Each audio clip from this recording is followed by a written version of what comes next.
Hi, this is Beth with Radiance Health Coaching. I hope everyone's having a wonderful day. I've been thinking a lot about how people have this misconception that healthy food is not tasty food, that it's not going to taste good, that somehow it's unpalatable and you're not going to want to eat it. And I think really when it comes down to it, good food, real good food, not something that you buy out of a box or go to a fast food restaurant, and buy. Most of those foods, if they taste good, they're the food that anyone's going to want to eat.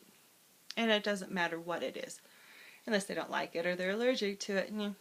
But most part, I think if you have well-prepared, well-seasoned food, people are going to want to eat it. It's going to taste good. It's not going to taste like a hunk of cardboard.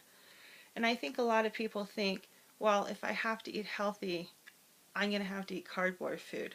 You think of rice cakes, which really are cardboard tasting and not particularly healthy in most cases anyway, so why eat them? They don't fill you up. Definitely don't fill you up. So you have this misconception of people thinking that healthy food does not taste good, but when you're cooking and preparing your food at home, you have so much more control over what is going into your food and how healthy it is and how to make it taste better. Having a good pantry full of herbs and spices, things that aren't going to add salt content necessarily or even fat content, can really make a difference in how your food tastes. And especially in ethnic cuisines, if you want to experiment at home with those, having a wide array and variety of herbs and spices in your cabinet is going to help you out a lot. So just if you're thinking about starting to try and eat healthy food, think about what you like to eat already and try and make a version that's more healthy than the previous one, the unhealthy one. I used to, as a teenager, I refused to eat a grilled cheese on whole wheat bread. I would not. I made my mother buy Wonder Bread just for my cheese sandwiches. And even back then I called them plastic cheese sandwiches. Excuse me. Because Wonder Bread I knew was not good for me, and it doesn't really taste like much, but I wouldn't eat a grilled cheese sandwich on whole wheat when I was a teen. And after a while that kind of changed, and I didn't want the plastic sandwich anymore. It tasted weird to me. It really did start to taste like the plastic sandwich, like what I called it. And I got a healthy upgrade. Whole wheat bread, grilled cheese, as opposed to white, fluffy, weird, over-processed, mushy bread.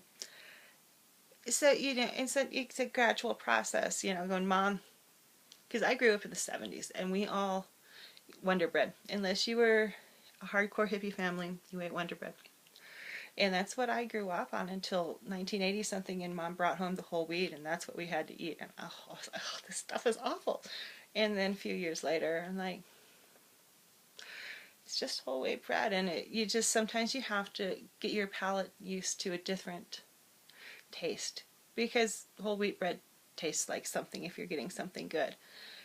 And keep in mind, when you're looking at bread, they try to pass, I just find it crazy they call that wheat has become synonymous with whole wheat. Wonder Bread is wheat bread. White baguette is wheat bread. Almost all traditional breads have wheat flour in them. Just because it says wheat doesn't mean it's whole wheat, and that's what you're looking for, is whole wheat in bread, because wheat bread can be a white fluffy bread dyed with raisin juice to make it look like it's more whole wheat. It's not whole wheat though. Read your labels. Remember the sugar bomb yogurt?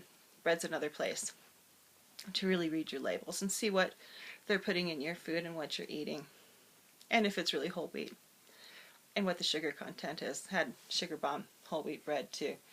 Stuff's awful. 7 grams of sugar in 1 slice of bread. Graham crackers, 2 graham crackers have, was it 8 or 9 grams in 2 crackers of sugar. 1 piece of bread, 7 grams. Ugh. It was sweet. Can't eat it. We still have half a loaf. No one wants to eat it. But remember, just because it doesn't necessarily taste bad, it just doesn't taste like what you're used to. That was the thing with the whole wheat bread when I was a teenager. It wasn't what I was used to. And it didn't taste bad. I just wanted Wonder Bread. And I wasn't getting Wonder Bread anymore. I already knew that answer. I got used to it, and I don't really like commercial white bread anymore. It tastes like plastic. So some of it's re-educating your palate, trying new things, finding what spices make food taste good to you. Because if you're dropping from a diet of fast food into real food, it's going to be a little shock for your system, and food may taste a little weird and a little bland for a while. But give your palate a chance to adjust to it, and you're going to taste things a lot more and a lot better, and they're going to be wholesome, and you start to change and you start to crave things like salad. So don't feel disheartened in your first steps of trying to eat more healthily and thinking that all you're going to eat is some cardboard and a hunk of lettuce. Take the foods you currently like and find recipes, look on the internet, message me. I'll, for ideas. Look at my blog. I'm always trying to post recipes and tips for healthy eating. There's information out there that can help you ease that passage. So don't be afraid to try it.